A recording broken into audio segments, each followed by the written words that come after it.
What's going on?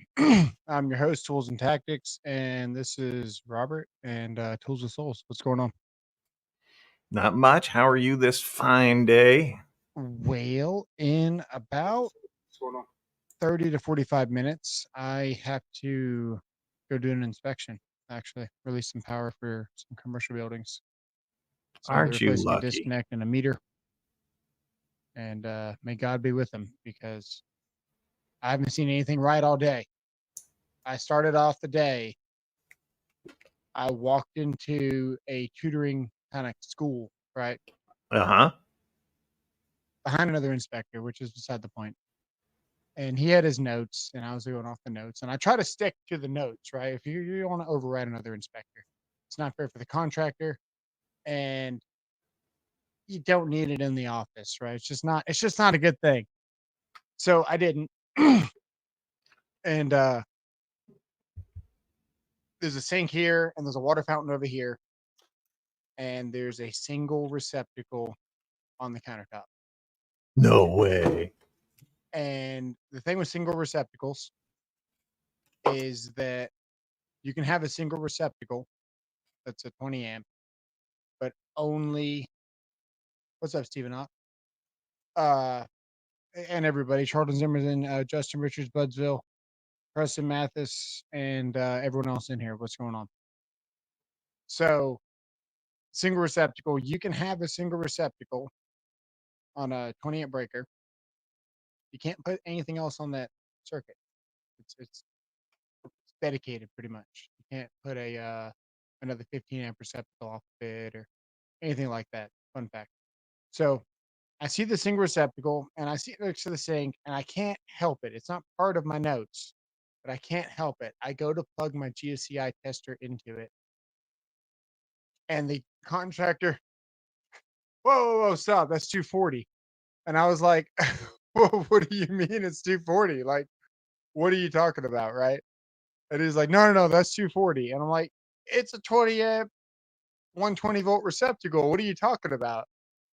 And he was like, well, yeah, but we put 240 on it. I was like, oh my God, dude, that is not right. So he kind of starts arguing with me. Yeah, so the dashes means 20, and up and down means 15. And when you All get right. this going on, that's a 20 amp receptacle. And horizontal lines like this would be a 20 amp uh, receptacle. And he didn't have that, and it'd be 240. And he didn't have that. And I plugged this tester into it, and you never really know what you're going to find when you're doing inspections. But luckily, this tester did not explode because if it had been any other tester, like the standard ones, the lights probably would have blown.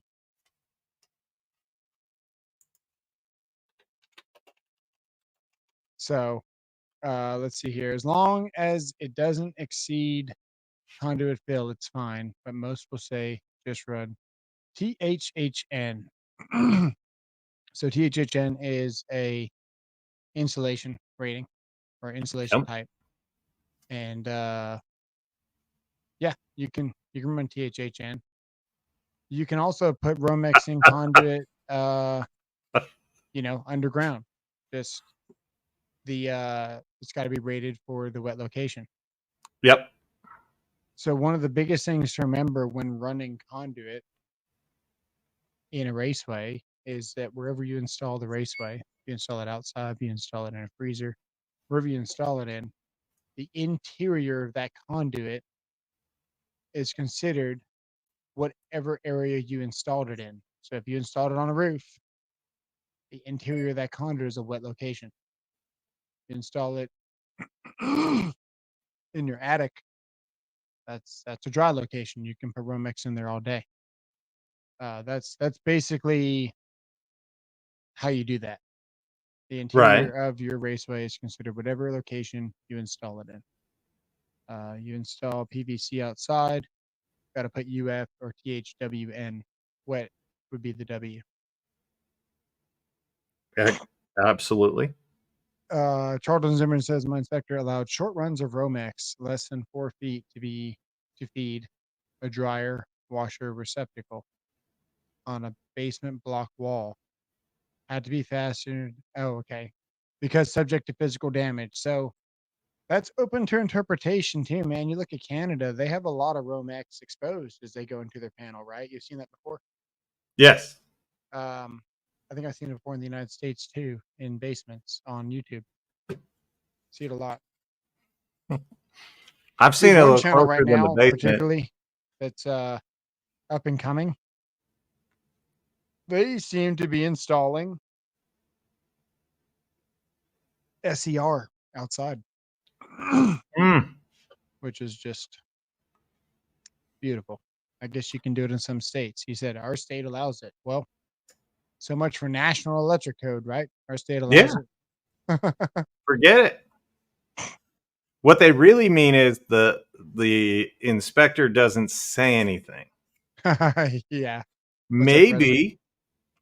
Maybe their inspector is, well, I don't know, sitting at home watching The Price is Right in his underwear and maybe eating some pizza rolls. Yeah. Shaka Gillis sounds like he might have more experience than we think. He says, I think he's being sarcastic here. You need to strip the jacket off the Romex and pull the individual wires inside the conduit. Who cares about proper marking? You just exposed yourself, Shaka. Now we know you know a little bit more about electrical than you claim No doubt. to. So when you pull those conductors out of the jacket, you've you've disassembled the listed assembly, and those conductors inside that jacket don't have a marking on them. So the common misconception is, oh, I can just get the paper out of my Romex and now I can put it in this location. Well, we flat out don't know what the rating of those conductors are. We don't know if they're THWN or THHN. So, uh, yeah, obviously you can't do that. Oh, wait, you're telling me the outlet had 240 going to it? Yeah, yeah, he had 240 on the outlet, man. People are crazy. Um, You know what? It's got like little nuts and whatnot on it. So yeah, 240, it's fine. It's only 20 amps though. It's the amps that'll kill you. what if it's on the roof and it's sunny out that day? Is it still a wet location? Not for the time being. I suppose for that couple hours that day, it's a dry location for now. But they look at condensation and other factors. I've got a really nice picture of a light. You know how you go in a freezer and they've got like those bubble lights, Yes. and they've got like the latches for the lights. They're not like screws and they're not clips, but they have like actual latches that clip on there. Yeah. Um, Full of water, dude. On and full of water. Like that much water in the bubble, like just waiting to gain more water to make, a nice boiling stew. The way I see it, if there's no water all the way through the pipe, then part of it's a dry location. Uh, yeah, yeah. But So, we've kind of got a thing going here, man. Some of these inspectors, they want you to do the transition fittings, and they want UF cable the whole way. So if you enter outside for a little bit, you did it to your disconnect, and I defended you on your thing. I think that when you enter the vapor barrier and you go through the insulation of your wall and then you penetrate through your sheathing and now you're outside and you land on that disconnect almost immediately, I think you're better off doing that than you are running UF cable for a short run as you penetrate the wall and then put a joint in a box somewhere and then have an extra joint. I don't see the harm in landing right on a receptacle, landing right on a whatever it is, right? yeah. Even if you were doing a backyard patio, you're up above the tongue and groove cedar, and then you go down the conduit, very much like the picture of the thumbnail here, and you go down the conduit for like a couple of feet, and it's a straight run down to the switch. you're better off just running that short little run, no more than 4 feet, I would say. But you start adding on to joints and adding boxes, and now you're just neglectful. What's going on, Josh? Justin Richard says electric Ron. I've seen him slap up some SCR with no PVC/rigid. Interesting, man. I like watching electric Ron do work. Uh, it's entertaining. At some point, it becomes monotonous, the same thing. But I like the way he works, and he's got good work ethic, and that is rare. So I'll support him all day. Well, I'm sure you will. He's just your Let's see type. here. Breathing. JHA overrules. Yeah. Just run UFB and Conduit. Yeah, that's funny. The UFB is now white, so they seem to be doing this to us inspectors, right? First, they had what did they do first? I guess one of the first things they did was make WR receptacles white. So the WR is like white on white, and you can barely see it. So you just look really quick, and you're like, "Oh no, that's not going to be good." But then you got to do like a double take, and then make them in gray and blue. And they started off blue, and that was great. It was easy to see. But now they're like almost clear. The WR is. It's kind of funny.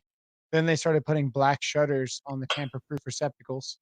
So you go to a tamper-proof receptacle and it looks like it doesn't have any shutters because everything's just dark in there. So Right. you have to take your plug tester and plug into every one of them to verify. You know why they did that? Just to mess with the inspector. Nope. Some Karen contacted the company, the manufacturer, and whined, bitch, complained, piss, and moaned because they didn't like that it was white in there. Yeah, that's probably what happened. Let's see here. What if customer needs a new roof? Is the whole house a wet location? Yeah. Not the How's basement. the It's hanger protected by the fitting? floor. Found the Skill 30-piece router bit set at Lowe's for $27. That's a fantastic deal. That is. I might have to go look for that. What's up, Apache? I forgot I can click on. Can't I Just click on? on the comment I in can't. I got to click in on it on here. StreamYard, not in studio. Oh, let's scroll down. What's going on, buddy? Yeah, changing colors. Respect the copter. That's awesome. Member for 15 months. That is a long time. Thank you, sir. Thanks for I all know. the support. I didn't even know that we've had memberships for that long, but Yeah. we have. I think Kansas was my first member, actually. I mean, I don't want to know all the intimate details. I like the way you work it. Should Yeah. we? Is that why gray UFB is clearing out and I'm getting it dirt cheap? No, they still have both. But they make one that's white now, and it looks like freaking 14.2 Romex with paper in it. And you go to fail it, and then you realize that it's actually a UF cable. It's kind of funny. Wait till Karen sees me put 50 stickers on my solar equipment. That's hilarious. You just reminded me. I forgot to write that up as a note, dude. I saw probably some of the worst stuff I've seen in a long time today. This is gonna sound really nitpicky, right? Yeah. But you got to know because it's a thing. It's kind of a thing here. When when you have rigid and you have a coupling, right? Oh, yeah, It's yeah, an yeah. MPT. It's national pipe thread, Yep. which is tapered. Now, when you run it all the way through and through, it becomes straight. But that's still a tapered fitting on a rigid coupling. Okay. Sure. When you have a connector, it's straight up and down. That's MPST. Don't ask what it stands for, but it's MPST. So connectors are MPST and rigid is MPT. When you have a hub that goes on top of disconnects, the hub is typically tapered for MPT, and you can screw rigid into it. And when you tighten it up, it goes all the way down in there, and you get, a good number of threads in there, and you get a nice seal. Yeah. When you take the two, and I think StreamYard is backwards. Yeah, we can do that. Screw it. I got the whiteboard. Where's Paul W? This is how much of a child I am. So when you've got a tapered thread like that, right? And you put in your straight thread, you don't get very much sealing, and you don't get very much anything. You don't get sealing, you don't get bonding, you don't get anything. And then you still have this many threads at you the top. said you said whiteboard Paul showed up. We summoned him. I knew it. So so so what you get is just minimal engagement, right? So is Yeah. it going to leak? We don't know. We like to pretend it does, though. So we have you put a ceiling lock ring right here with a gasket on it Oh, because it thank makes us feel God. good about the install. So be mindful of that. Anyway, so ceiling lock ring sometimes, depending on if I see a bunch of threads, dude, it's open game. Okay, that's all I'm gonna say. I don't do it all the time, but if I see a lot of threads, it's open game. Today, everything that I saw had more than an inch and a half of threads, which I think that most connectors only have an inch and a half of threads. So Hey, I had an they offset made nipple. those clearances tight. Yeah. So I had an offset nipple going into a hub today, which obviously, you know, unless you use channel locks and a vise, you're not going to get it all the way in there. Some people do, and when they do, I'll pass it. But if I don't, and they've got like this much thread sticking out, I did an inspection for an electrician the other day, and I suspected that it wasn't tight, and I was able to spin the whole hub inside the hub. Like I was able to spin the offset nipple in the hub, and it was just all loose. And then when I opened up the actual disconnect, Yeah. um, hard to explain. There's almost like a sediment of like residue where you only get when water runoff occurs. And then you've got like maybe like the siding of the house had like a fine grain. It almost looked like we were next to the ocean inside of this disconnect. And it was all over everything. And it was because the freaking hub was leaking. I'm not surprised. Yeah. You see crazy stuff. So anyway, let me check the chat. Shaka Gillis gifted 5 members. Wow, thank you, sir. I Let me know. just, I was just on mine. We can thumbs up that, I, but on yours, we can't. I'm trying to hang on. There you go. Thank you, sir. I appreciate that. Appreciate all the support, guys. You guys are awesome. Okay, let me go back up, check the chat. Who makes What the time is best it? oscillating blades? Okay, so they Fine. that's a tough call. Fine does make good Fine. oscillating blades. Um I hate to say it, but the flex blades that came with the oscillating tool were actually really, really decent. Um but Diablo makes really good oscillating blades. I mean, it's hard to deny that. It's fine. It's fine. FEIN. Fine. Yes. FEIN. Yeah. Nipple top MPT. We got John Gearspin. Who else we got? Got any members You in know here? they're using the wrong dye because it's not orange when they're going through rigid. So Yeah, that's one thing that I'm always gonna kind of be salty about Freud or Diablo, whatever. yeah. Why do we need red dust on everything that we do? Is it just so everyone can look back and say, "Yep, they used the Diablo," because it's on everything, dude. On your sandpaper. I can show you why. Why? In one easy step, Okay. why they do that. Yeah. It's so that when the tool breaks, you know where the break is because you can look at the rest of it and you can find the crack or whatever. So here, is a very beautiful Diablo hole saw. You could see it. Isn't it Uh-oh. nice? But if Uh-oh. you What? turn it back here to where they did this really shitty weld and look right there, Oh my God, that's all the way through. That's you could crazy. see a really beautiful crack. Yeah, it's The starting. best part about this, even though it's a bi-metal hole saw, Yeah, this was done in wood. dang. And this is for all the Diablo guys. This part's very nice. I like that, right? Right. But the actual hole saw part of it, eh. Dang. Hmm. But now you know why. So when you break your saw blades, you break your hole saws, whatever. They paint it all red so that you can find it really. Paul says whiteboard time. I was just leaving. Yeah, I'll Wow. never forget you failing me for putting EMT connectors into my Myers hub.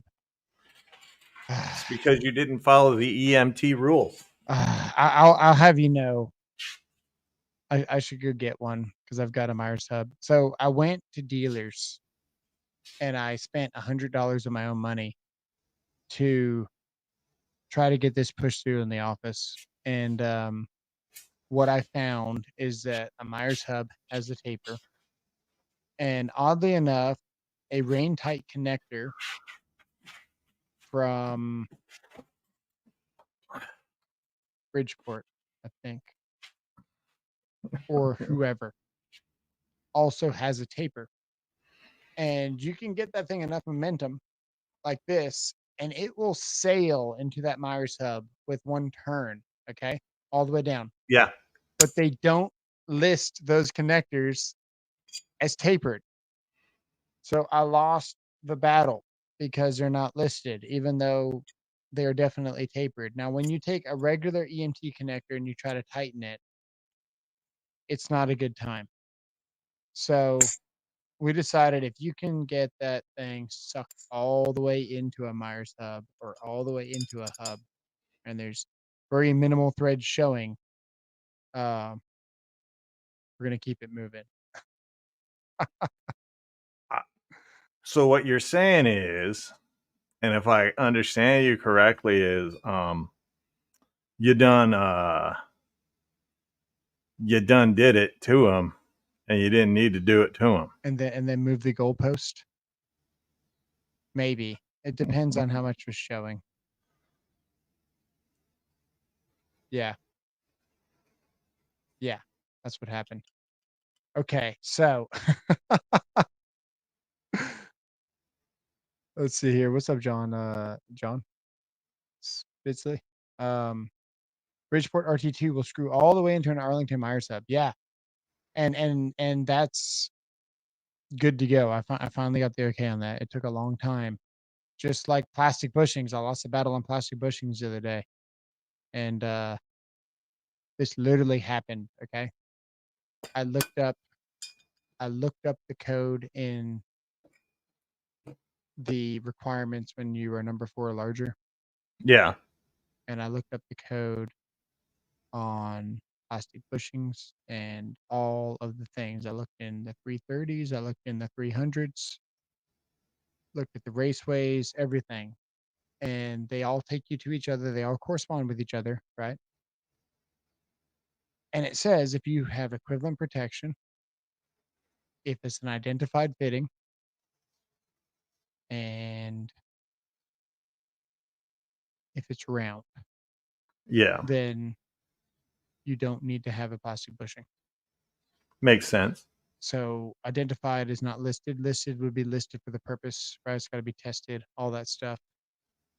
That reminds me, I've got a really, really interesting piece of paper in the truck for you, Matt, Preston. I'm gonna go get it. Actually, really, really interesting piece of paper from Buchanan/Ideal about the ZMMV UO listings for suitable for use on the line side of connections, and what's going on behind the scenes in the solar world for line side taps, basically.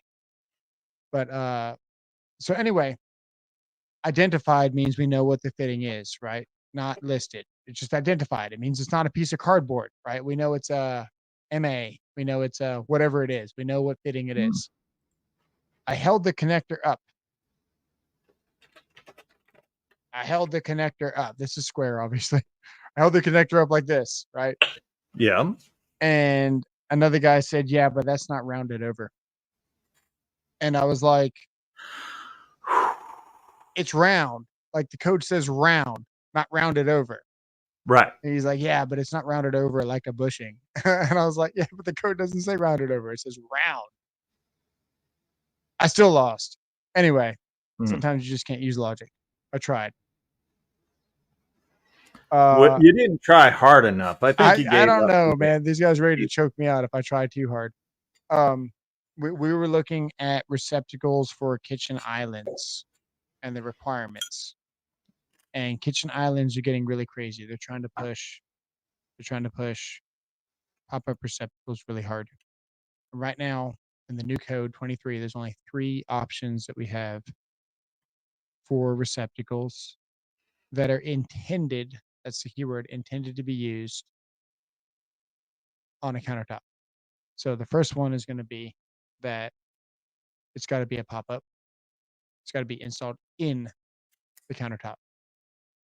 Next option Makes sense. is in a backsplash or 20 inches within 20 inches above the cabinet. So if you have some kind of weird setup where, let's say under cabinets and use your imagination, but we're talking about islands, but also applies for countertops too. So this could just be um, under cabinet plug mold, for example, right?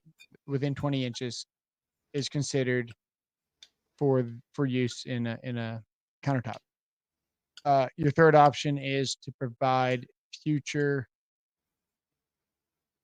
provisions where you've got access with a wire or circuit waiting Right. For future use. Nowhere did it say that you weren't allowed to install a receptacle in the countertop. It just said if it's intended for use for the countertop. Now we can play with the rules a little bit, but I like to bend the rules just as much as the code likes to push the rules. I like to walk that fine line and read exactly what the verbiage said. A lot of people thought that it meant that you can't have any receptacles at all in an island. And they went as far as to looking at the receptacle requirement as wall space in houses and said that the island is not considered wall space.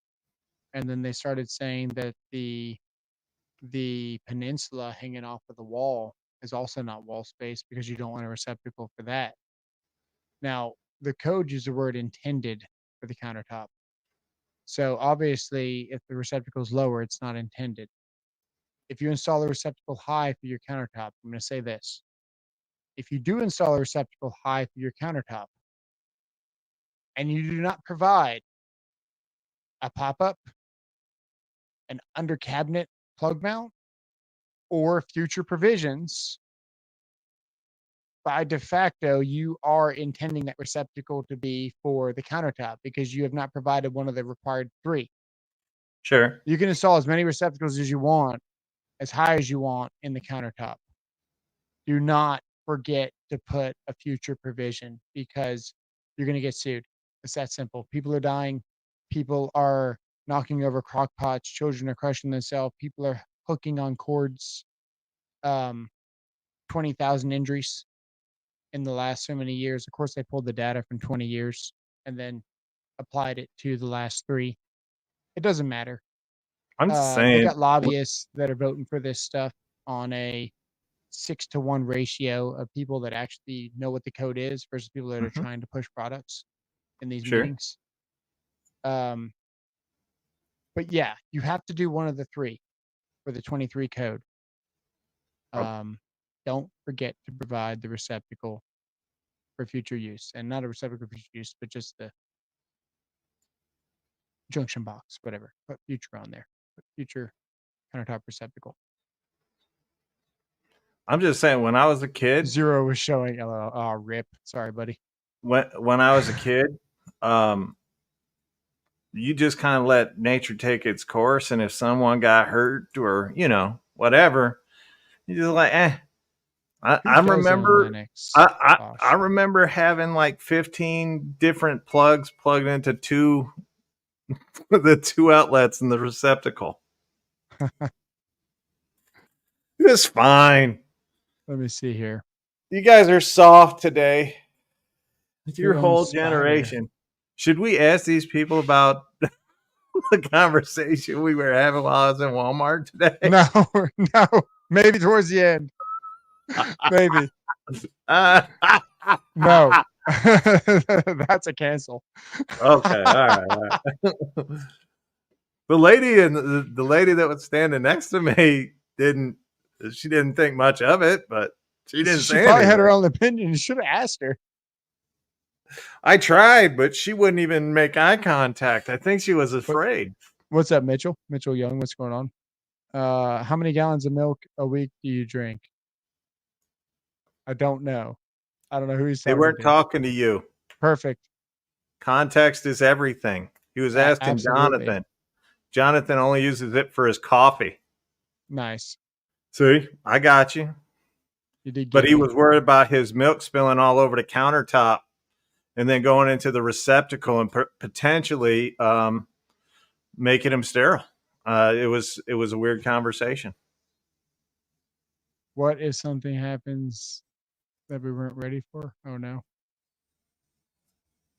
So let me go get that piece of paper and show you guys this.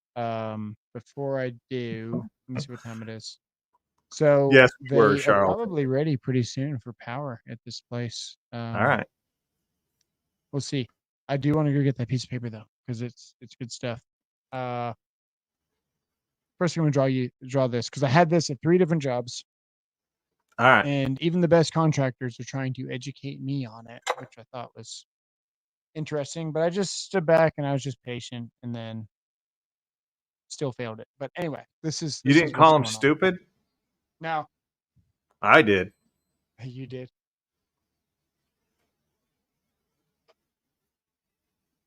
Okay. Paul So W.'s favorite thing right here. yeah.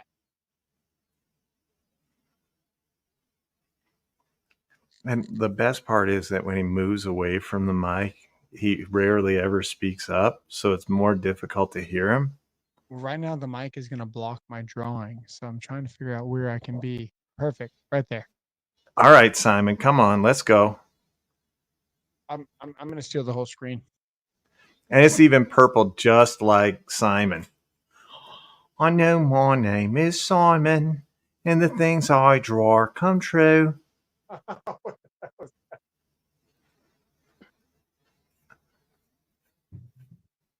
Dude, Okay, we can hear you still. You're still there. yes. Do y'all remember Mr. Yuckmouth, the little green face sticker that we got as kids? No. Okay, here we go. Draw a big wiener for Juan. Well, what we He have might right get here is the approach followed by the thirsty. professional or Yes, professionals. It's yes. still there. Okay. This is I think it's hilarious. I like to draw a Whataburger, but we can draw a Chick-fil-A. It doesn't matter. This is You're going to good, be where you Jamie. order your food, right? This is going to be the lobby lights. This is going to be the unit equipment. And we'll talk about unit equipment in a second, but we're just going to draw the emergency lights, which is a unit equipment. And then these are lights. And we have a junction box in the ceiling with a J. It's upside down for you, but not for me. It's okay. We Yeah, it's don't care true. about you guys. Ilskos are gone. No vampires for you. I think that 3 is the right way. Maybe 1 and 3. 1 and 5. No, but hey, whatever. Try to draw 5. Oh no, it's not. You're right. Uh, there we go. Perfect. Now, how do Yeah, we oh draw yeah, 5 that's backwards? beautiful. That also looks Wrong. perfect. I did it That's again. still wrong. Come on. 5. You can This I drew it backwards again. You're not exactly I what did I it. like to 1, 3, call. 5. Perfect. We did it. Got it. Okay, except your 3 is backwards. God. Perfect. We should just The kept it upside 1, down. though, This you got the 1. I can mess it up if Right. I want to. It's my board. It was Okay. 1E5. 1E5. Check it I out. bet 1E5 on a race the other day and lost. This is what a lot of people will do, and this is what you guys used to do in smaller companies. I mean, larger companies. It's when you get to smaller companies that it gets confusing. So, what a lot of people do is they take circuit 5 and they say, "This could be my emergency circuit," and they whip all their emergency together. Yeah, Now, baby. that's fine if this is an emergency panel, but this panel is not an emergency panel. This My is dark just a regular night. panel in a restaurant that has no emergency battery backup. Baby. Hey, you So, drove a 3 better than you did when you were trying to draw an actual 3. so what you have to do is lights on the area served. So what the code says is unit equipment. Unit equipment is defined as something with a battery, has a means to charge the battery. Battery lasts for 90 minutes or longer, and it's got a means that switches the battery when you lose power. That's the requirements. And it must be rigidly supported. Now, the installation requirements say that it must be tied to the same normal lighting circuit in the area it serves ahead of any local switches. So we're going to tie this to the same normal lighting circuit in the area it serves. So we're going to take circuit 1. This is going to be a constant hot to our junction box. We're going to add a switch on the wall. Constant hot goes on one side of the switch, and on the other side of the switch, it goes to our lights. Now, this switch is going to operate these lights. Same constant hot that feeds the line side of this switch goes to this emergency light. That way, if we lose circuit 1, this emergency light is automatically going to turn on. And then in circuit 3, with a different area, right, we're going to have a J. I'm just going to draw upside down because I'm not even going to bother. And the same thing, we're going to have a switch up here, and the switch gets fed by the constant hot, and then we switch these lights. The unit equipment here is on the same circuit in the area. We didn't take circuit 1 and tie it over here to this unit equipment. So this is how you install emergency lights when you don't have a generator, battery backup panel, an inverter, or something like that. What a lot of people think is that because when the power turns off, these lights are going to turn on anyway. And that's true. But this is a good identifier that this battery is getting charged. And we're not going to get sued, because if we come in here during normal operation hours and these lights are off, we can't do day-to-day business because the lights are off. So we're going to call an electrician. He's going to say, "Oh, this circuit was off." Well, the second you turn that circuit on, now this battery is getting charged. So these lights in this area are a good identifier that this battery is not getting charged. And that's why they require that. Ultimately, it kills two birds with one stone. The exception to this rule keeps getting stupider and stupider.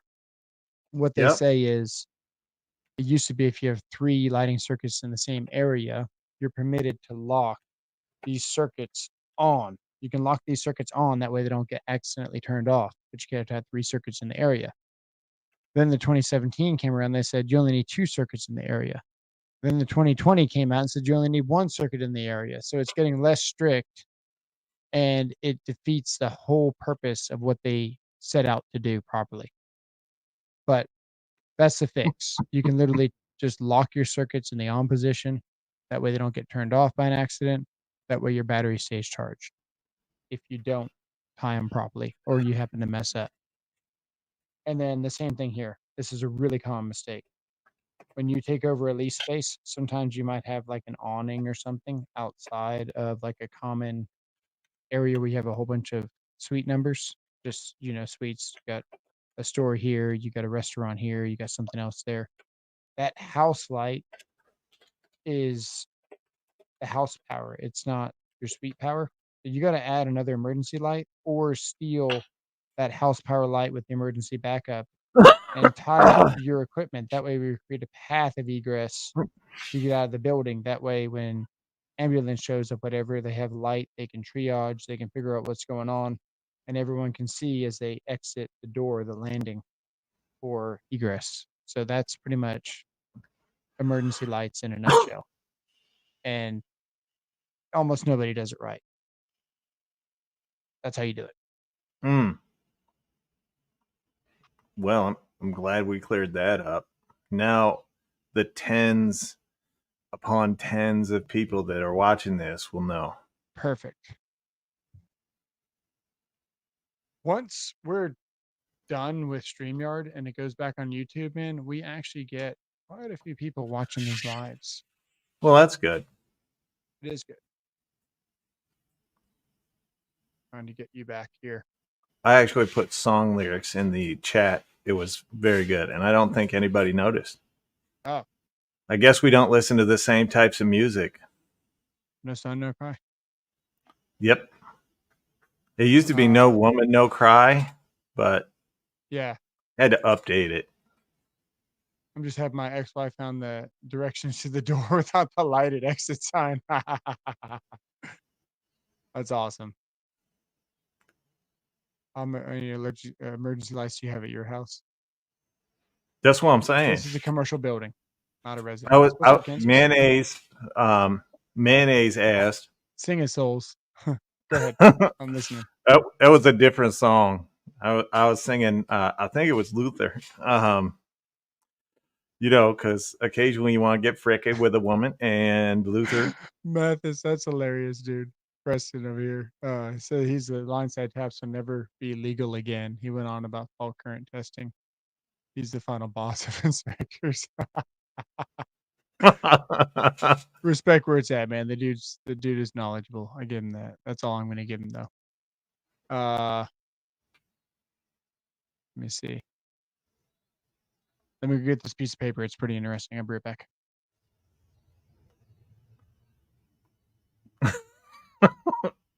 Well, thank you, Shaka. How nice of you to notice. But no, I'm good. Let's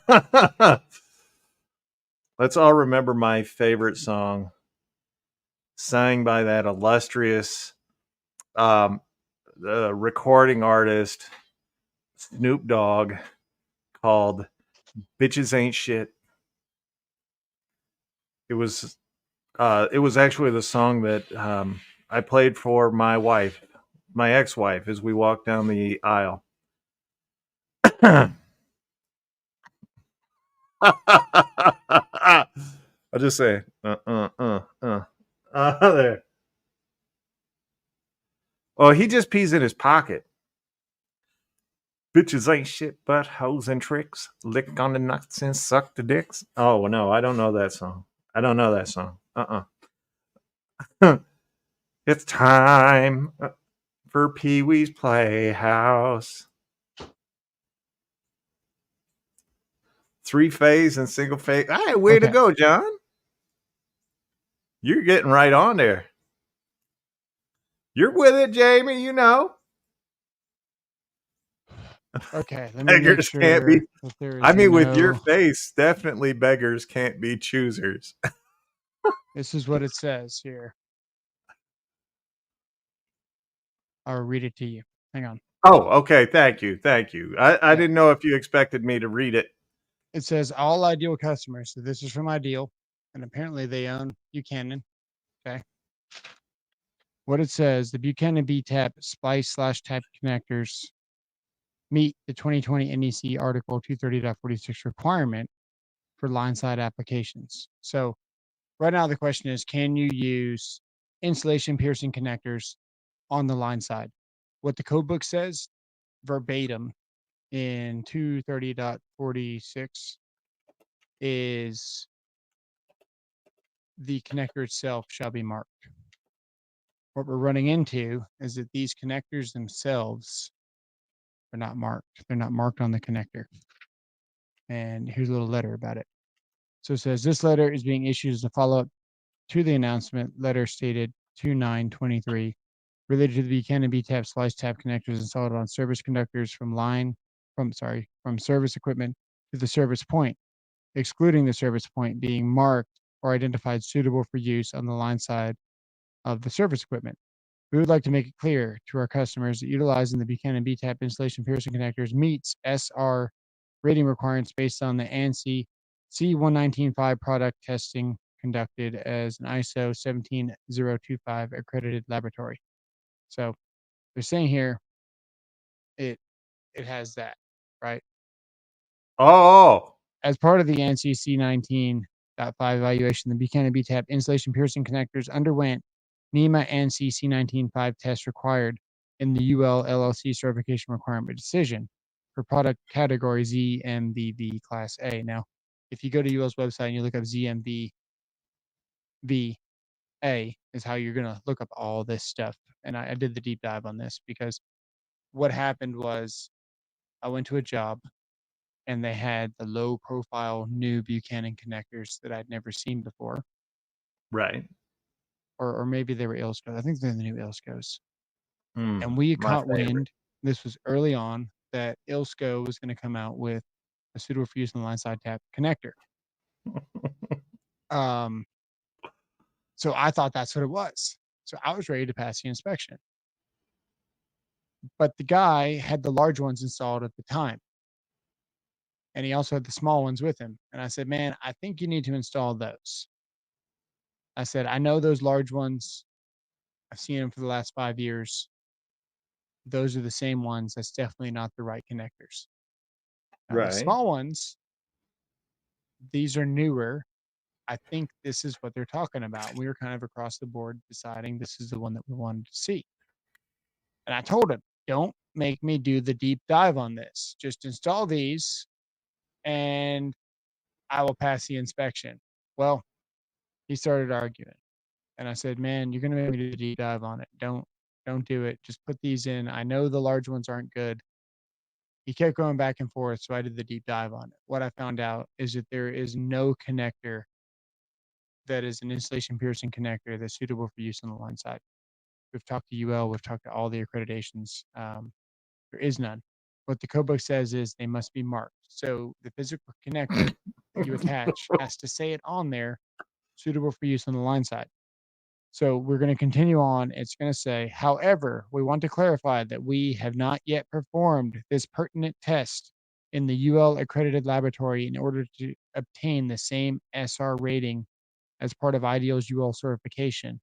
Therefore, our compliance should be considered as a self-declaration to this added certification requirement decision. So they're saying they've self-declarated themselves because they feel like they can say whatever they want, pretty much.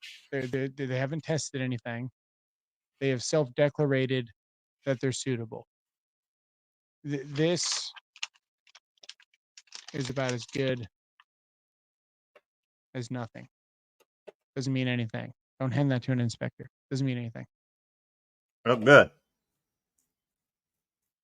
So, yeah, still got to do Polaris, which is I've got another cool piece of paper from Polaris from NSI. NSI is Polaris, and it has all that stuff. So, otherwise, it would be marked. We would have to use Polaris tap. Exactly. So, that's a self-declaration. They've admitted it's a self-declaration. Um, it's no good. It's not even worth the paper they printed it on.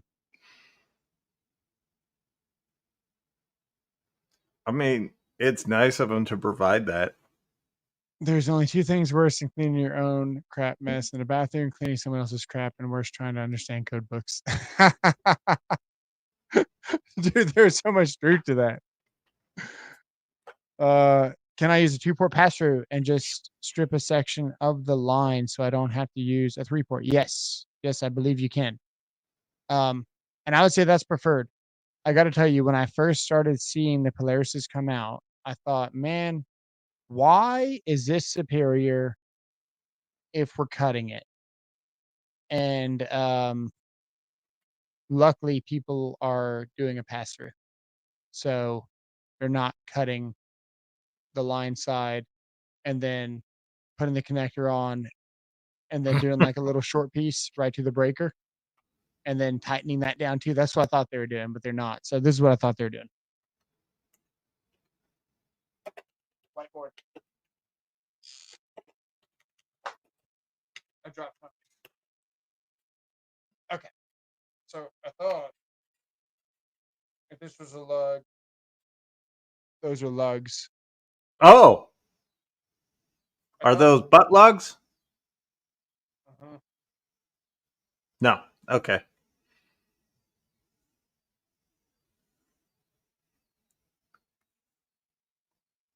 You can't read that, sir. It says solar. It does say solar. Damn, that's good. Okay, so I can read upside down and backwards. perfect. Actually, I saw it as it came up on the second screen behind this one, and it actually does look pretty good. So I thought that they were tightening down and cutting the wire in half right here. And good news is that they're not. They're doing exactly what Preston said. Just run it Yes. pass through. Paul W., you did the right thing. I take it she wasn't hot.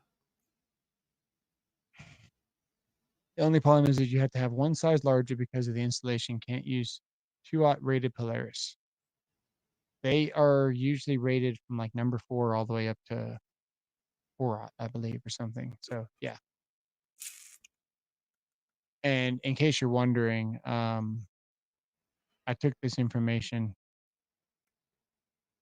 Can I say this online? Yeah, I can. I didn't really favor anybody. But it's no secret. Elliot's here, local. I almost messed up. Elliot's here local is one of the better places to go for solar stuff. And I took all that information on early on and told them what they need to figure out they got to get because they were literally throwing away pallets of the suitable for use in the line side. I mean, the installation piercing connectors, and then having to go buy all the NSI Polaris suitable for use on the line side taps. So they were one of the first with everything that the solar guys needed. But if you go on the load side of your disconnect, like the one that I saw today, I still got to tell you what I saw today, man. Nightmares. If you go on the load side of your breaker, then you're good to go. Just that's going to be the feeder that goes to the sub panel or whatever you're doing. If you come off of a disconnect, and then on the load side of your main breaker, that's not service wire. That's feeder wire. So you can use whatever you want on those. There you go. I like it. PBY board. Okay, Jonathan. And write us a letter saying it's the right way because you said it is, but that you haven't tested it. Yeah, exactly. That's literally what they did. I always buy tomorrow and Saturdays on Thursdays. Oh, that's something else. I can read upside down and backwards since I was kid helping a family print shop. That's cool. So today I saw it came out of the meter and they didn't use a sealing lock ring. They just had a little offset nipple, right? And they came in above live parts with no anything, no bonding bushing, no sealing lock ring, no nothing. Then they ran into the main breaker. And then they came out of the main breaker and they did something very weird. I think that's where they used whatever connector they wanted to. It was clear Polarises. They weren't the right ones. They weren't marked, but it was on the load side, like I'm telling you about. Uh-huh. And they essentially spliced the wire, changed the wire size because they came into a 150. So they came in with like 2-aught starting with. And then after they protected it with 150, they changed the wire size down lower because it was just 150 anyway. They ran number 8 to it all for the ground conductor, which it should be number 6. And then when I looked at the meter, they had 2 different pipes coming out of the meter. So I don't know if they like triple tapped the meter or whatever they did. And it just got worse and worse, man. They didn't have and everything was bad. It was just bad. The whole thing was bad. Right. Yeah. Well, it sounds like it. I like to put a feed through panel to feed existing 200 amp panel and not put load in feed through and then put 100 amp solar breaker. Do it again, 120% rule. It sometimes hurts inspectors' brains. Yeah.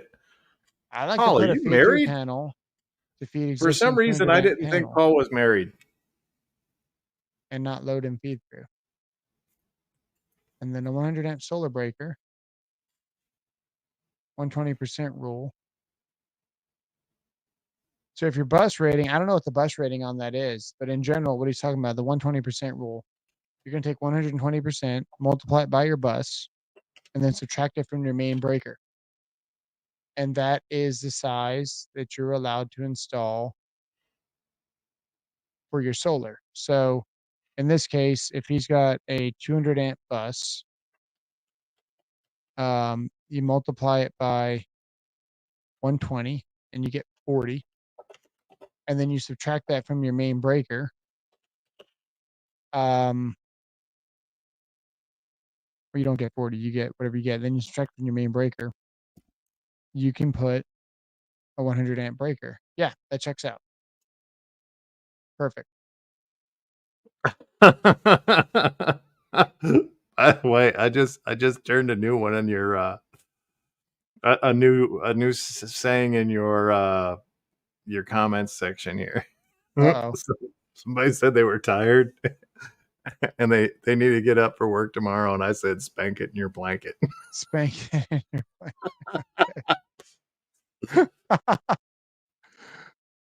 Oh, that's great. Just trying to strike a chord. Here, all right, fine. What? 200/200. Both buses are protected by their own main breaker. Neither bus can be overloaded because there are no loads in the feed-through panel. Oh, okay. I see. Put the glass back down and you can keep track of the visions in your eyes. I could put a 125 amp breaker if I wanted to.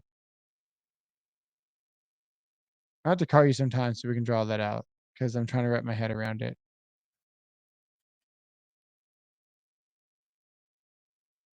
Oh Yep. God, Yep. I could Do smell they the smoke sell from here. a lot of solar in Alaska? They should. Question for you. They should. They don't, because the cost of living in Alaska is so high. By the time they got panels up there, it'd be even more. Typically, the panels that they get are those cheap, stupid looking ones from Harbor Freight or Amazon Yeah. that aren't good for anything. I need to find my phone. Make sure these people aren't texting me. Someone switched the blade I on the told you the guy in person the needs to look at shades. the Oh screen. no. Do you ever listen to the words of that song? No. Owner of the solar company started solar in Alaska. He helped write their net metering. Net. Huh. Owner of my solar It's good to company started solar in Alaska and helped write their net metering. That's pretty good. know. We'll see you later, Kansas. Kansas. So It's somebody Thursday. knocked on my door and wanted to sell me solar. And you were dumb And enough to answer I and believe what they almost told did you. it. This is what's wrong with it. A So lot. what they're going to tell you right now, I've got an 8 cent per kilowatt rate. And I got to go get my city work phone. So I will be right back. But you're going to want to hear this because it sounds really good.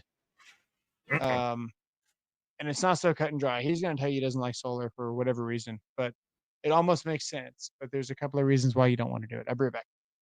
I mean, it's almost like I did solar for years, and I understand all the tricks that they use and all the nonsense that they'll tell you when they're in the home. And I also understand how much they pay for solar and how much they charge for solar and like the lien on the house that It they was there say the is whole not a time. lien, but it is a lien. So I don't know if they Diligent. do a lean. I don't know if they lean it. I'm not sure what they do. They Are do they something doing, else. or were they proposing a finance of any sort? No. No. So what's going on right now is that our company that provides the electricity has been granted a lot of money to infrastructure, right, to upgrade because um, we are starting to lose power at an unprecedented rate. So not all the time like California rolling blackouts, but we are close to having not enough power, and then the infrastructure is old, and some people are going up and down. Like we had straight line winds that were like 90 miles an hour, and some people didn't have power for like 2 weeks. I'm still doing inspections on some houses, to get them power. So they're taking their billions of dollars that they've gotten, or millions, whatever it is, and they're paying for you to be the power company, is essentially what they're doing. And they're hoping to recoup their costs in about 10 years. And they're using local companies to do it. And they're giving you a battery, and they're giving you about 20 solar panels. I've got 20, I use 2,000 kilowatts in the summer. My electric bill is $300.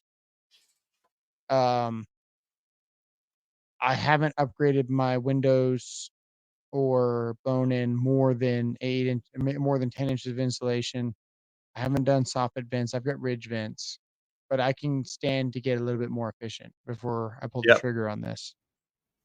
What they want to do, they want to take the average bill and just make it $200 flat for the first year. And that's what they say your bill is. Now, in the fine print, if you read it all, they're going to increase at 3% every year. So what you're going to get for $200, usually I'm paying 300, they're going to give you a panel and a battery to keep you off grid but still have power when the power goes down. Mm-hmm. Um, and they're going to lock in your rate. So if the rates go up, because some people are already paying 21 cents per kilowatt, most people that I know are paying about 17 cents per kilowatt at my office. I'm paying Mm-hmm. 8 cents per kilowatt right now. So I was trying to hedge my 8 cents to lock in my rate at $200 while I could.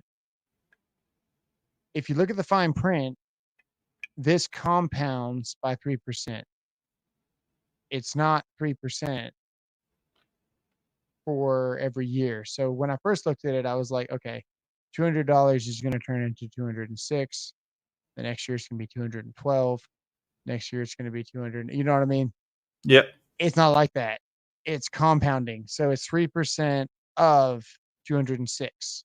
And then it's 3% of probably closer to 218.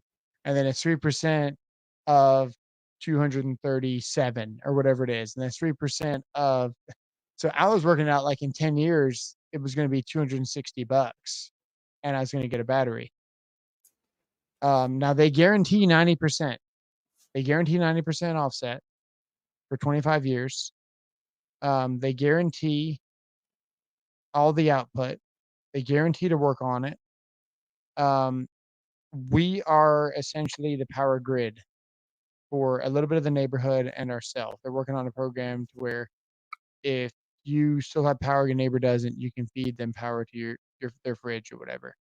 They're trying to do virtual power. What do they call it? You know what they call it? Do you know what I'm talking about? Call it Yes. virtual something.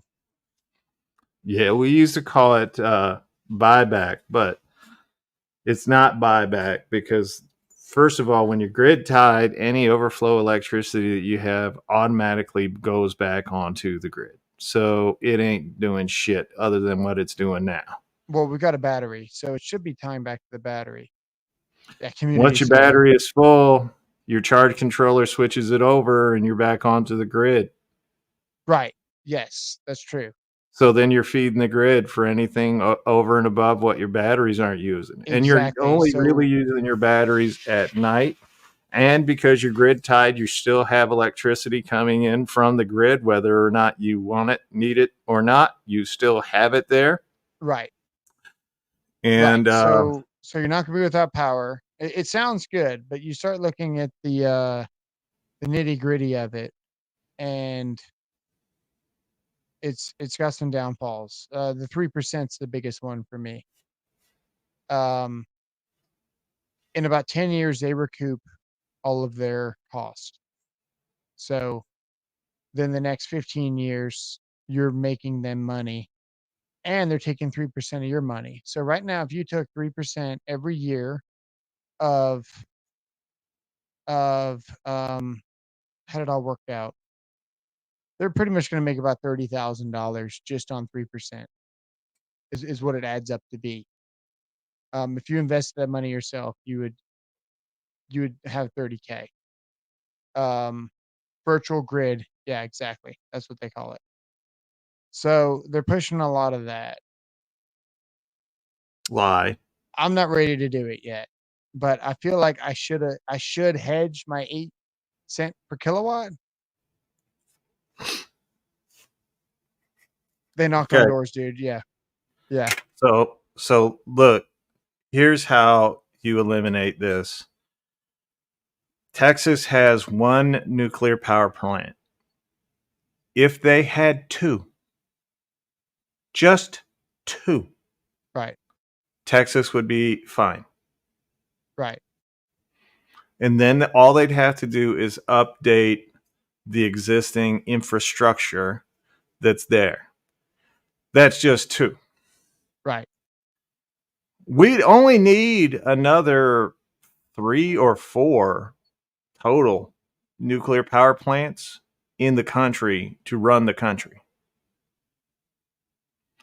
But I say we it do it that and then that's we just just saying.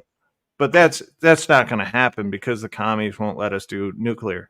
no, check it out. Look, you just use the lakes and the fish to cool down the nuclear. It's perfect. We should try it. Perfect. But the thing is with solar, what they're talking about with solar is not going to happen. Right. We called it pie in the sky. Hang on. I gotta make this call. Okay. He's such a professional when he's here. But they tell you all these nice things about solar, but the fact of the matter is solar is Hey, pretty good. at this You guys present okay? time a gimmick and nothing more. You want to call me back?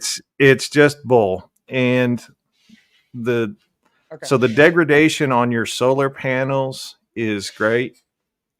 Somebody said 2% every single Almost looked up. year, and that's on a really good panel. On some of them, you're down to 70% of production within 10 years, which means you either have to change or add on and put yourself into another thing.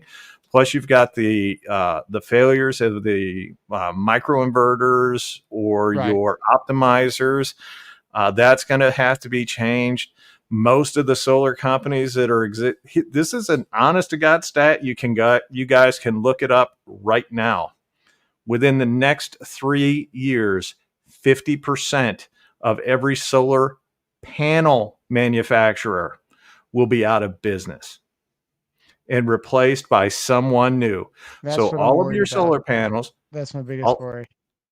all of your solar panels that have these great warranties aren't going to be there. The warranties will not be be maintained by anyone. Also, Yeah. within that same 3 years, over 50% of the people installing solar will be out of business because they'll go on to somewhere else. Yeah. It's It'd be just like a fact. So the people that you sign the contract with won't be there. yeah. Your solar array only works at its full capacity for 20 days out of the year. That is it. It doesn't matter where you live in the United States, it's 20 days of the year. President works on 12-year-old systems that are still over 80% production. You can look it up. Honest to God, you can go look it up. You may have some good one, but chances are if it wasn't LG, if it wasn't Solaria, What's up, Jeremy? then the degradation is it's going to be greater than 2%. That is a fact. It's not speculation. That's a fact. Well, So Canadian Solar right now is probably the best manufacturer. They do their Q cells, and they say that it's only going to be 1.5 to 2% per year. what's your thought on Mission Solar right now? Mission Solar had the best commercial for solar panels I've ever seen. Yeah. Mission Solar took a Humvee and drove across their panel to show you how durable it is. What they didn't show you is the same panel working afterwards. Yeah, maintenance on your panels, you have to get up. You have to clean them. You have to know how to clean them. I'm just saying, there's a lot to solar that is not discussed, and that you cannot get is going on. these dudes to do it. I mean, what Sun Pro, who bought ADT, went out of business. Just to make sure everything LG out of business. And they did their solar division out of business. Solaria out of business. These were the biggest and the best. Yeah, I'll communicate with them, and then I need to call. It was so bad that CED made their green tech division, which is the part of their company that does solar. I've never called this. They made it a separate part of their company, but that's not so that if something should happen, the market bottom out or whatever, it wouldn't sink the entire company of CED. Okay. CED, the largest electrical distributor in the country. Okay. So, just saying. What a miss. Nothing. Perfect. I've seen it playing with the 100 watt panel, 12 volt lead acid battery, and PWM charger controller, 2 DC power hobby meters. I've got kind of the same thing going on. It is absolutely a grift. Pink Solar in Pennsylvania went bankrupt. Connections failed on panels. Well, yeah. If you don't use an MC4 connector with an MC4 and you go on Amazon and you start crimping your own thing, you have to use the connectors that fit each other. Like you can't be mixing and matching, and MC4 is MC4. There is no other thing. I'm surprised Fronius is still around. Fronius optimizers have a 25% failure rate out of the box. Planned grift. And Pink Solar was because of Generac. Generac. I just turned the breakers off from my AC garage door opener. For my AC, my garage door opener. Half of the upstairs plugs and lights, and half of the kitchen. And my power bill went down $47 a month. Better than solar. When I lived in that other house, man, I didn't want my grandma walking into a dark garage, but I didn't want to leave the lights on. So I left the lights on because it was better than letting her walk into a dark garage, right? And I did that for about a year. Yep. And then I started doing the math on it, and they were 40 watts per light bulb. And there's 2 light bulbs per fixture, and there was 10 fixtures in there. 24/7, 365 ends up being like $100 and something. And I was at Home Depot buying occupancy sensor switches. Now, they had to be high wattage because, we had high wattage. So they were about $50 a piece. And my wife is literally like, are you sure spending $100 in switches is going to save us money? And yeah, they would pay for themselves in the first month and then continue to pay for themselves for the duration of our miserable stay. Just things like that go a long way. I try to get occupancy sensors in my closets as soon as possible. In my bathrooms go a long way. Ridge vents, soffit vents. Ridge vents do a lot for your attic, a lot. Soffit vents is going to pull the air through. Ridge vents is going to pull it out. I don't really know about radiant barrier. I did radiant barrier the same time that I did soffit vents and ridge vents at my last house. Yeah. And it took off $250. Now that sounds pretty crazy, but if you understand what my electric bill was, it's not that crazy because we were almost 700 and something dollars a month. But yeah, we did rain barriers, top events, and bridge vents within a week, and then the solar was kicking in. I think I was in Hawaii whenever they were flopping over the solar, so I don't really know exactly what happened. All I know is that my $140 a month solar bill and all the improvements I did to the house gave me a negative bill, and I was stacking credits for 3 years from Damn. $700. I Well, just okay, read that. Actually, solar panels with farms underneath in arid regions may be a plan. Yeah. Think about peddling snake oil door to door. What's your thoughts? yeah. Do you know the best place to put solar? This is honest. On the ground? Canada, Oh, because it doesn't get blisteringly hot there. yeah.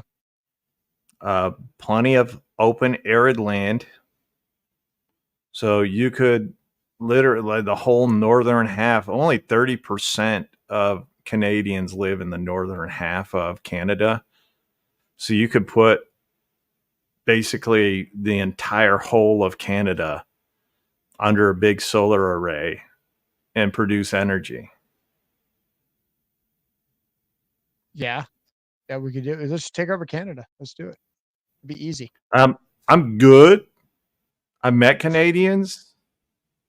I don't want to go there. I don't even want to visit, but you know, but Uh, that's where you have to do it.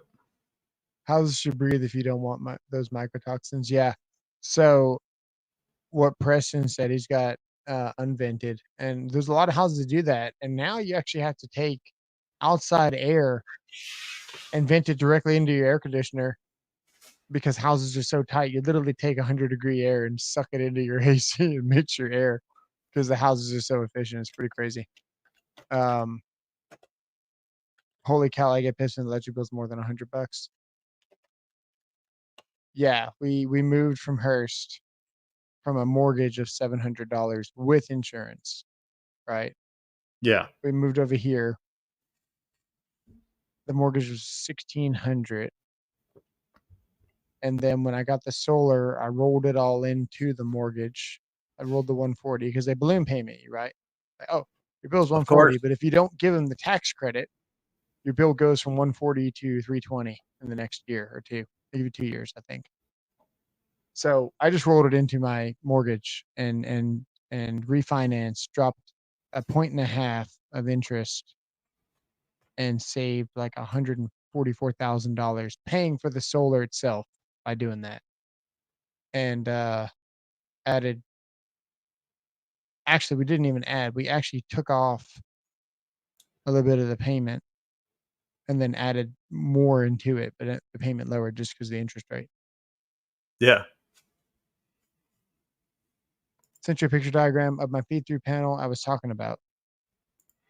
That's By what the that way, noise was. I knew I bifacial heard a solar noise. panels are Trudeau's favorite because it reminds him of what he gets. Ah, here it is here. Neither bus can have more than 200 amps without a breaker tripping. Oh, I see. I see a phallic symbol. You see it? So I am not accustomed to looking for phallic. You see Um, it no, right next to the 125. Look what he drew us.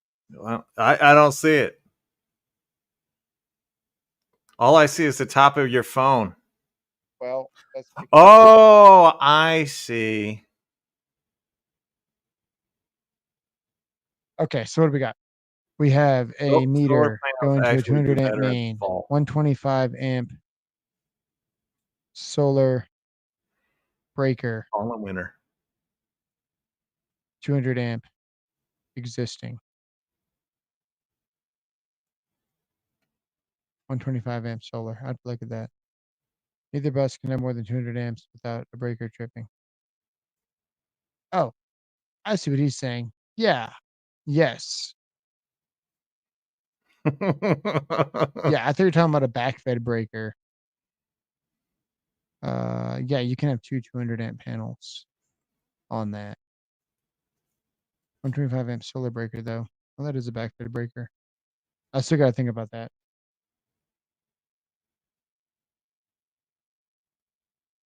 All right, don't so don't think too hard. The last bifacial. your eyes will start to twitch. Yeah, I Oh, know. Just paid $616, and next month is projected to 592. damn. Dang. We need to move up here to Tennessee. Yeah, we do. Got a buddy in Tennessee. Why would you pay 25 grand to have to replace it 25 years later? So it depends on how you do it, right? When I bought my solar, I knew what was going to happen with everything that was happening. So I went ahead and pulled the trigger, betting that everything was going to get 4 times more expensive. And I was right. So right now, the same system that cost me 140 a month would cost you almost 400 for 35 panels, right? Okay. Um, if I still had my house, my electric bill, even with inflation, might be $50. Hmm. And I already rolled the 140 payment into my total mortgage. But when I did that, I took off $140,000 over the course of 30 years. So Right. it was a flat wash, not even a wash. It was a landslide of a savings. Um, but it don't work that way anymore. Everything's too freaking expensive. So I was looking at the next thing to do was to hedge my 8 cent per kilowatt for something lower. But the reality of it is I probably need to get windows. I could probably be really efficient. I could probably blow in more insulation and then figure out what I need to do. And then Preston and I are going to make a solar battery setup. Okay. I sold solar once before. Well, at least tried. I was there giving the spiel to the neighbors on my buddy. Line tapped the neighbor's meter. Free power. He declined, but I was good. If you're paying 700 a month on electric, might make sense. Yeah. We were when I moved in April. Before we owned the house. So the house was such a good deal.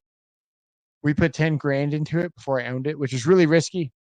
But the house is in such bad condition that we couldn't even get a loan on it without, putting carpet and doing things. So we put 10 grand in before we owned this house. And the electric bill was already at $300 in April. And then it was $100 every month until we got to August. And then finally, after I was on autopilot and I'm like actually, settled down in the house, I'm like, okay, this electric bill is literally raping me. Like, let me look in the attic. And there was no insulation. There wasn't even like that much. It was all gone. I made it nice. I had to like, vacuum anything out. Like this house, the first thing I did was pay somebody to professionally vacuum it all out and then re-blow it in, which is really expensive, but I flat out couldn't breathe and I was in no condition to do anything myself. I refinanced 2019 from 425 to 2. Wow, that's really good. And I probably will never refinance again. They're actually at 7% right now, 5 to 7. Yeah, exactly. Installation will be the most cost effective route. Yeah, installation will almost always pay you back. Of Windows course. installation is a better investment. That's very true. I think I'm going to put some insulation above my head I just so I saw could have some for a change. I saw a video of someone who cut a hole in the rigid mast inside the soffit, tapped it in the soffit, and fed a sub panel. Beautiful. Yeah. You see some crazy stuff online, man. Did In you an all old know analog that? meter days, we used to just turn the electric meter upside down and it ran backwards. Did you all know that you could just disconnect your meter and then flip the switch inside of the meter without it connected, and you get free power from the electric company until they find out and put you in jail? Until they find out and put you in jail. Yeah, so I found out the hard way what those switches did is yeah, it's a bypass, Yeah. which is kind of crazy that those things even exist. I'm not saying that that could work.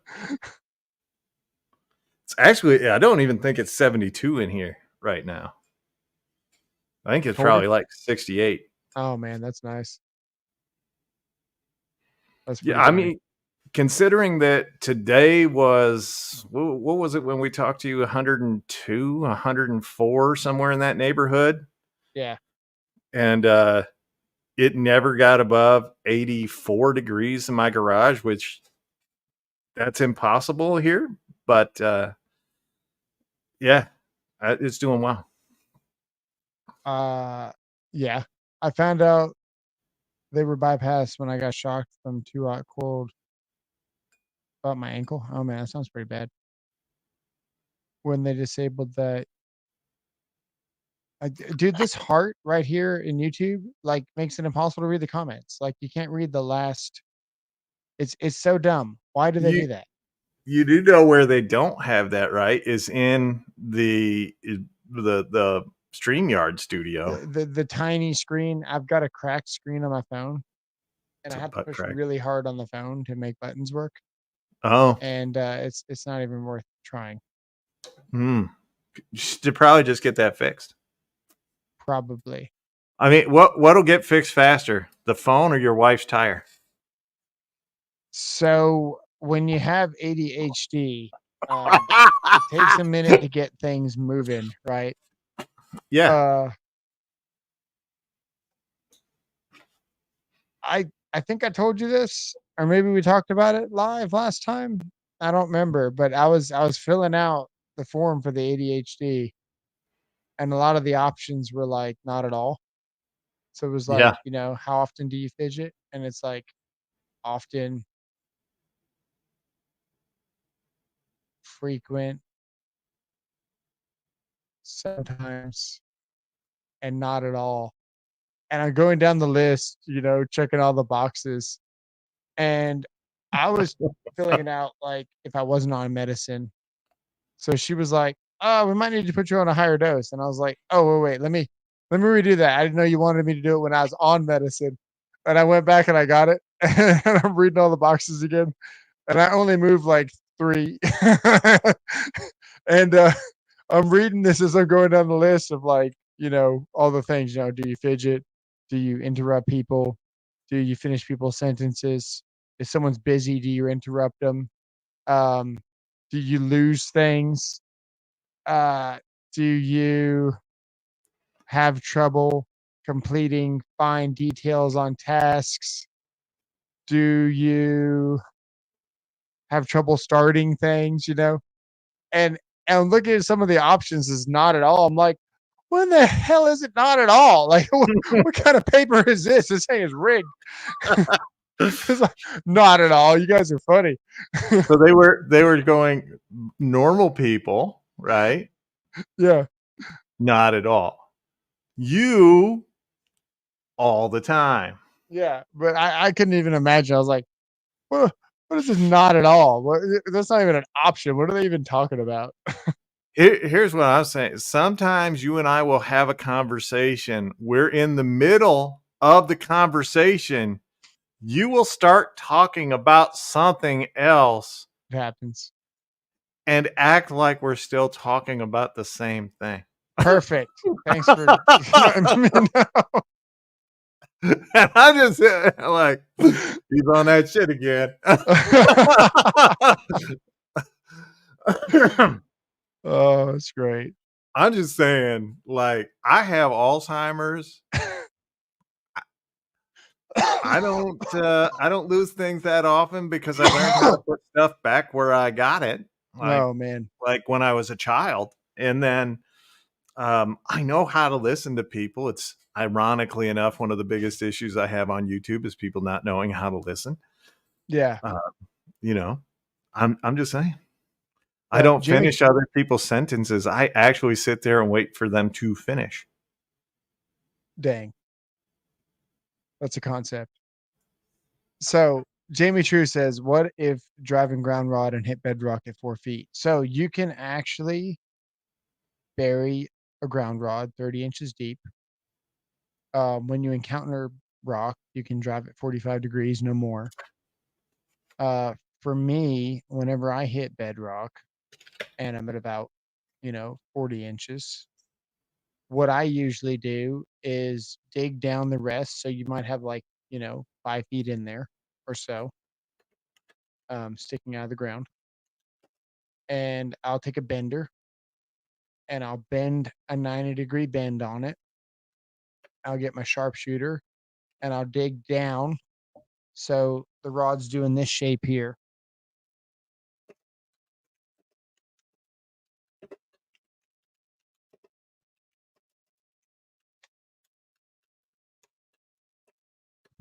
So the rod's going in like this, right? Or All crooked like that? sometimes, yeah, it's Perfect. about to when I finish. Rod's going like this, and then you realize Poor that it's Peroni's not going disease. anywhere. So what you do is you start pushing on it, and you get the rod going like this, and then you dig down a trench all the way down, and then you make the rod this shape,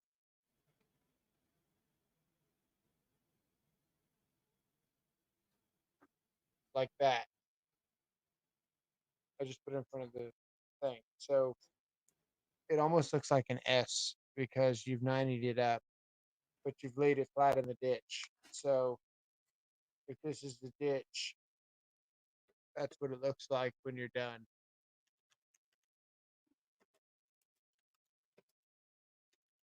And then this portion here is sitting up for your wire to come off of.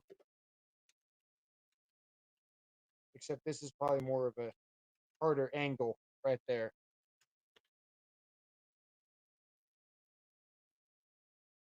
Oh no. Budsville's here. What's up, buds? We just dropped the IQ of the whole channel.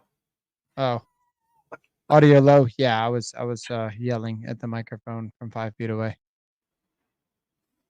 We did a house in Granbury and hit bedrock at 18 inches. That was a bad day. Oh yeah, it was. That's terrible.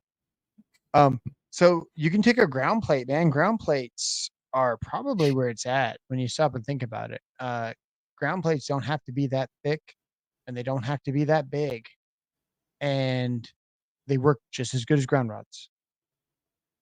And you're probably likely to get the 25 ohms to ground that you need.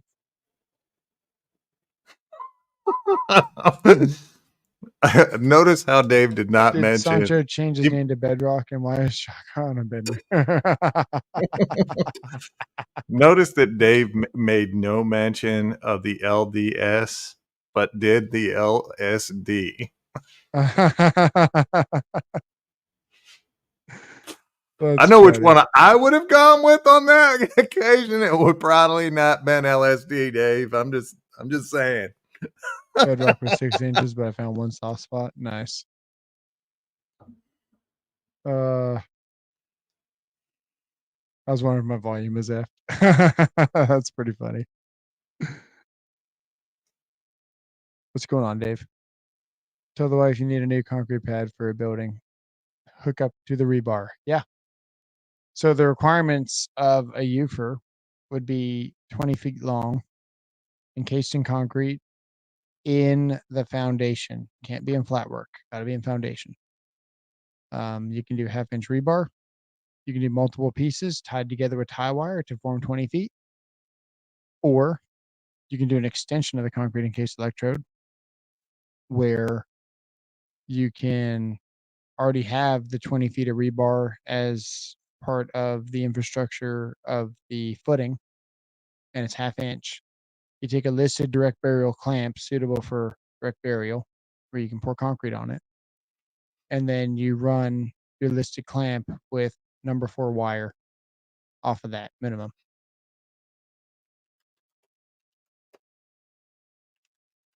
Yo, I think Juan and Dave broke up. Is that what happened? I think so. I don't see Juan. Juan's not here.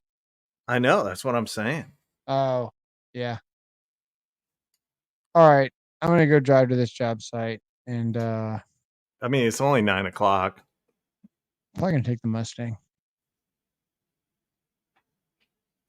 What's the It's deal with the dual only ground rods now? Is that only for 200 amps or Preston, Owen, and Jonathan would know?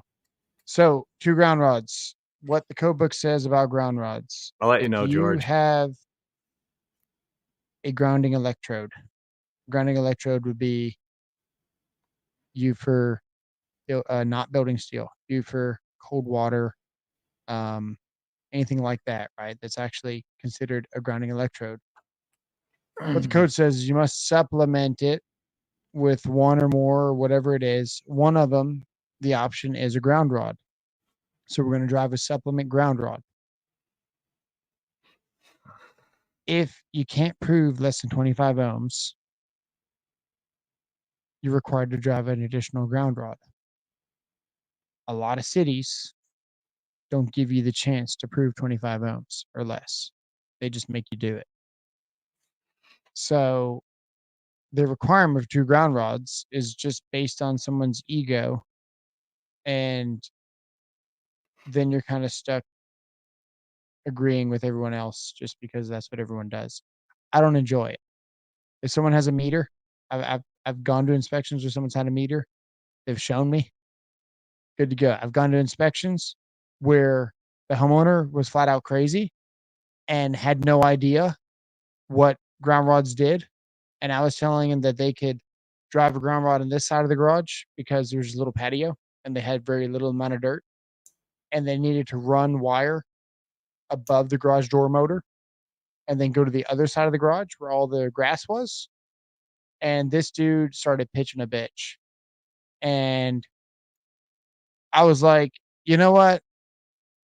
Hang on. So I verified they had cold water and I grabbed a multimeter, pretended like I got 25 ohms to ground because you can't do that without a special meter. Yeah. And then I was like, oh, no, wait, we're good. We only need 1 ground rod. Have a good day. So it just depends on the situation.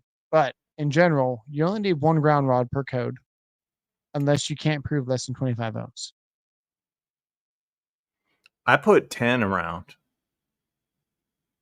Ford Jones. Oh, and floating neutral fun. Also exploding generator batteries. I put 10 ground rods around just to be safe. I want to be extra safe. Ford Jones is driving ground rods tomorrow. Yay. I drove one in less than 5 minutes for you guys the other day. You making you a He ground did. ring? He did. I learned a lot. Nice. The older I get, the more I cherish and take care of my AC systems. Yeah, exactly. So the floating neutral and exploding generator batteries is pretty interesting. Generators usually come bonded, right? Usually. I think they do. I'm trying to think. Do they come bonded? Yeah, I think they come bonded. What are you pointing to? Oh, What are you talking about? nice. Nothing happened. The inspector here wanted 2, and he said he not questioning me when I did the 200 amp upgrade of my house earlier this year. He was happy, made me happy. Nice. Charlton, if I ran number 4 bare copper around my entire property, I'd wake up in the morning and my house would be gone. You could run number 4 bare copper around the whole building foundation. You could do that. Battery is 4 years old and weak cell. Oh, okay. Nice. Yeah, that's no fun. You know what's crazy? I, as a homeowner, can file a permit to upgrade your panel. Just submit a plan and get it inspected. Don't even need a license. That's not crazy. That's your house. We need to keep that. As much as I hate it, if you saw what I saw with like professional contractors, homeowners are doing it just as good as some of these guys out there today. I hate to say it. Some of them are taking more precautions. They're taking their time. And yeah, it's caused me a little bit more work, but it's a better product for the most part, unless you're hiring a very reputable, very expensive contractor. I'm glad I know a real smart inspector. Who the hell is that? He's got to know somebody else. There's got to be somebody else. It can't be me. You know what, Buds? I'm Who is glad you're that? here. You can answer this question for me.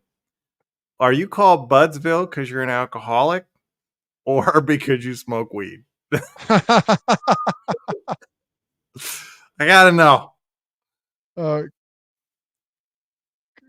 Corday Bulldog is legendary. Respect BW's life decisions. I corded Bosch Bulldog would take care of a grounding rod. Oh, Yeah, absolutely. yeah, corded Bulldog. They actually have a ground rod attachment that you can put on your rotary hammer. Hi, you're good, buds. Because of the herb and being friends. Nice. There you Okay. go. Double entendre. I I, I like it. thought it was because he really enjoyed Dylan Mulvaney. I'm just Just little research here and there. Believe it or not, it helps with OCD and ADHD. I know a little about frosty buds. Nice. The problem with floating circuit is a neutral may have potential to ground, and a hot leg might not have the potential to ground. That's exactly correct. What's up, Owen? Did he just get in here? No, he did not get in here. Not that long ago. Not always done. Float. Lots of transformers and equipment float. It's fairly common. Where can I get a ground for 4 feet? And I just drive 4 rods. perfect. Awesome. I kick them all, man. I find a lot. I find a lot of them that are cheated. A lot of times I'll find some that are existing that are cheated, and they'll only drive one, and I can tell it's old, and I'll kick it, and it'll only be like that long. I hate when that happens. I can four just four half ground rods equal 2 full ground rods. Yeah. true. Oh Ground man, I'm rods doing don't some really houses do right now, anything. and they lost their UFER, and it's like I guess the building guys cut it off or something. It's a bad deal. Heavy concentration of CBD can help a lot of things. That's true. I haven't tried any of that stuff ever. I'd rather die. No, he doesn't drink at all. He'd rather die. Souls doesn't drink at all. 0. Okay, it's time to go. I gotta go. 9:01. I'm leaving. BDS. Yep. Whatever that means. Big dit shit. Cool. We'll see you guys later. Appreciate all the support. Thanks for watching. And I've got a tool bag video coming out with the what is it? What's it called? I don't know. What's that brand? You lost me as soon as you said you had a ball bag video. Tool I'm bag. like, this Tool ain't bag. OnlyFans, dude. Don't do CLC. that. Got the CLC tool pouch. $30, I think it is $37. And it fits like more than any Vito wishes it could for less than the price. I think the XXL Vito looks pretty sick though, and some of the MB5s, but they're like $200. This bag is $37. It zips up. I used it professionally for a number of years. It is fairly bulky, but I had somebody ask me specifically as a handyman in a comment that said, "What bag do you recommend that I can have a shoulder strap, a handle on, and just walk around with as a handyman?" And I showed him that one, and now I bought it. I made a video about it, and we also show and compare all of the other tool pouches that we have, all the quick pouches, and we also loaded up all the pouches to see what fit in them, and we also checked out one of the Racketeers pouches. So I Mm. think I might drop that right now. Actually, I think I'm gonna drop it. Okay. or at least by 10. I mean, it's 9:03 right now. We're dropping it soon. It's going to drop. I'll put it members only for now. We'll see you guys later. Thanks for the support. Belky. The end is right What's on the up, Caleb? screen. Oh, look, he's screwing it up. I got it. No, it's good. Nice. What's up, Caleb? Caleb's here. We're out of here, buddy. We'll see you. I gotta As soon go. as I you gotta do an showed up, he inspection said, at "Get 9 the hell o'clock out at of night. here." As soon as Caleb showed up, Cooch said, "Get the hell out of here." I literally have to go to an inspection right now. We're out of here. Inspection. He means going to hock 2 of that thing. Good.